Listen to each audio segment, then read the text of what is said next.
थोडक्यात सांगायचं तर कणात कणात राम आहे, प्रत्येकाच्या हृदयात राम आहे.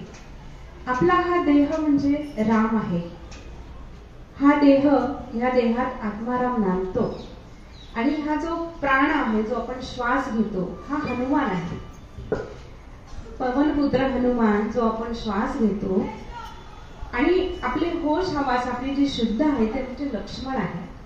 आणि अयोध्या हे शरीर आहे, मन हे सीता आहे, आणि अहंकार म्हणजे हा रावण आहे.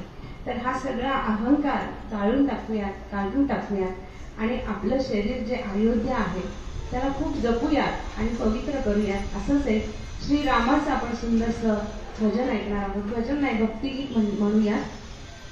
कबीराचे मिळतो शैले, कौसल्येचा राम, कौसल्येचा राम.